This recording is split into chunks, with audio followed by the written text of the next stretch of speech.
beranggotakan saya Esya Fikira Ramadhani nomor absen 11.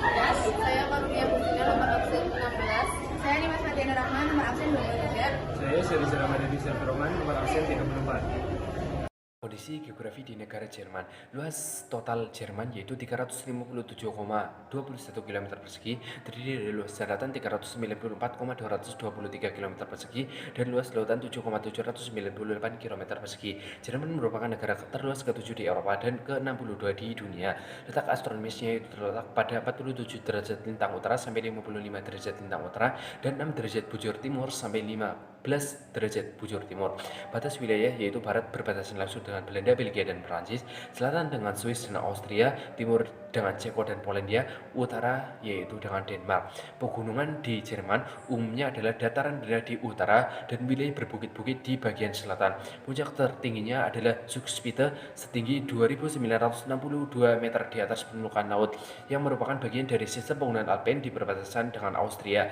Titik terendah Jerman adalah Wilstermet atau rawa Wilster dekat Steinberg di bagian utara, yaitu min 3,54 meter di atas permukaan laut. Beberapa pegunungan penting yaitu pegunungan Alpenschwarz atau Dewa Hitam, pegunungan Arsch, pegunungan Rhön, Roterberg atau pegunungan Rotar, pegunungan Rhine yang mencakup wilayah perbukitan Elfer di Bergisch Land.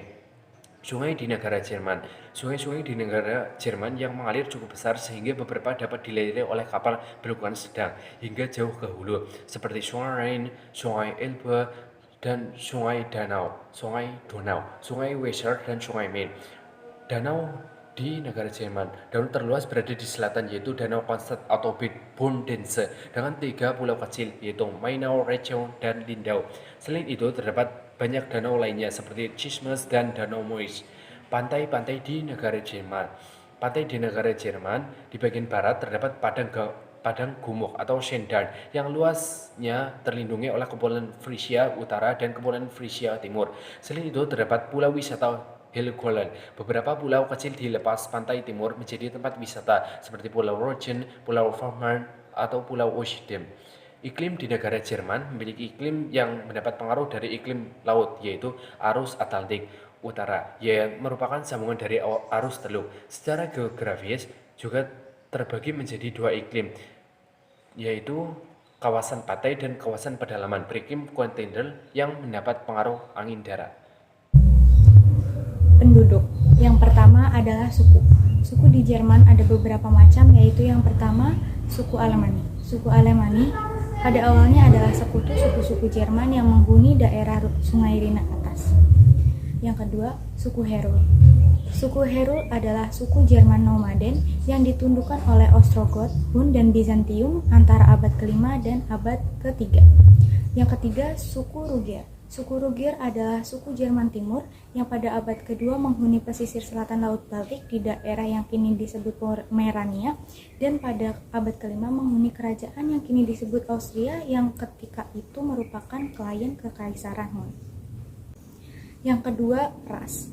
Ras di Jerman ada banyak, yaitu ras Jerman sebanyak 80,7%, Eropa lainnya 7,3%, Turki 4%, Timur Tengah lainnya 1,2%, Asia 2%, Afrika 1%, dan yang lainnya 3,8%. Yang ketiga, jumlah penduduk. Penduduk di Jerman sebesar 82.702.384 jiwa dengan luas wilayah seluas 357.093 km persegi dan menduduki peringkat 16 di dunia. Struktur penduduk Jerman termasuk ke dalam usia tua yaitu jumlah kelahiran lebih sedikit sedangkan kematian tinggi. Usia tua di atas lebih dari 60 tahun lebih banyak daripada usia produktif karena untuk usia tua hidupnya sangat berkualitas. Yang keempat, angka pertumbuhan penduduk. Jerman memiliki banyak kota besar. Beberapa di antaranya telah berusia lebih dari 2000 tahun. Namun, hanya 3 kota yang memiliki penduduk lebih dari 1 juta orang. Berlin dengan 3,4 juta orang, Hamburg dengan 1,8 juta orang, dan München 1,4 juta penduduk. Yang kelima, mata pencaharian. Di Jerman, sektor industri mendapatkan tempat utama. Hal ini pula yang menempatkan Jerman menjadi salah satu negara industri termaju di dunia. Di samping industri, Jerman merupakan negara yang mengandalkan pertanian atau peternakan dan pertambangannya. 3 kondisi shock tersebut. Yang pertama, kebudayaan. Dari sejarahnya, budaya Jerman dibentuk oleh kaum intelektual Eropa, baik dari kaum religius maupun kaum sekuler. Dulu, Jerman disebut negara des Länderdeutscher Andenker atau negara penyair dan pemikir karena saking banyaknya penulis dan filsuf terkenal yang mempengaruhi perkembangan budaya dan pemikiran Barat.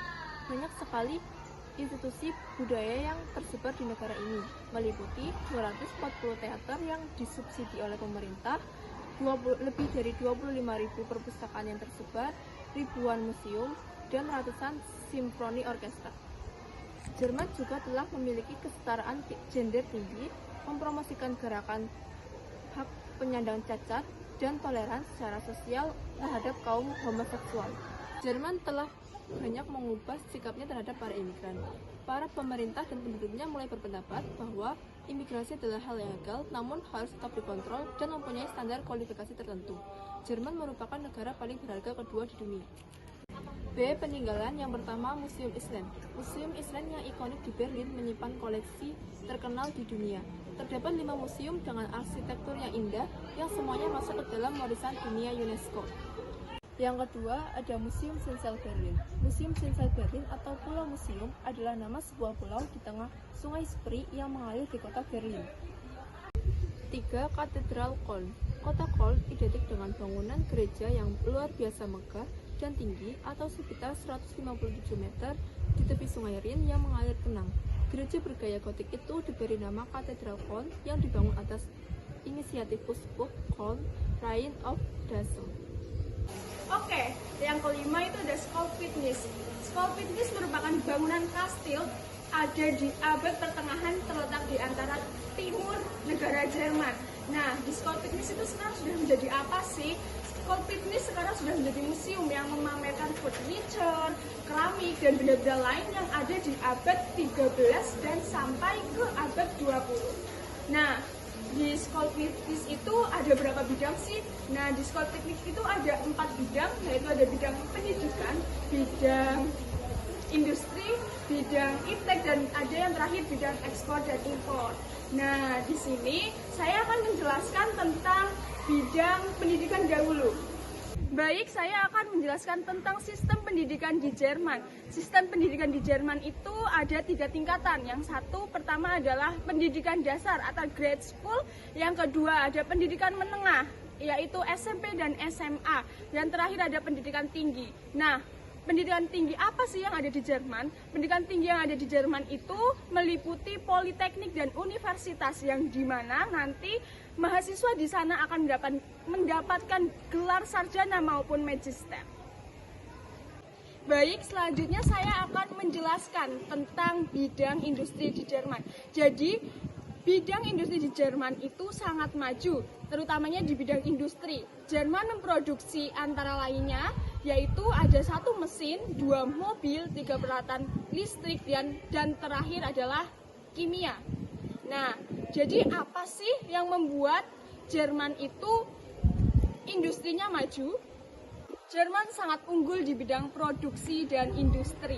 Nah, apa sih yang diproduksi oleh Jerman? Jerman itu memproduksi mesin, mobil, peralatan listrik, dan kimia.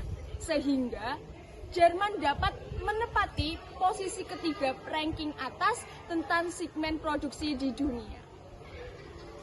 Oke, lanjut di bidang yang ketiga, yaitu ada bidang ekspor dan impor. Jerman merupakan eksportir dan importir terbesar ketiga di dunia. Apa sih yang diekspor oleh negara Jerman? Jerman mengekspor antara lainnya adalah mobil, mesin, teknik kimia, dan peralatan listrik. Dan kita lanjut saja di bidang yang keempat, yang terakhir adalah bidang iptek. Oke, lanjut di bidang yang terakhir, itu adalah bidang iptek. Seseorang yang ahli dalam bidang teknologi, sains, dan penelitian itu sangat dihargai di negara Jerman. Karena apa? Karena pencapaian Jerman di bidang sains telah mempunyai pengaruh signifikan dan pengembangan yang telah mencakup menjadi ekonomi.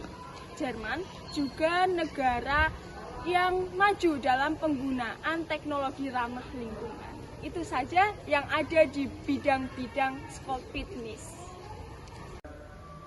Sekian presentasi dari kelompok kami tentang negara Jerman. Danke.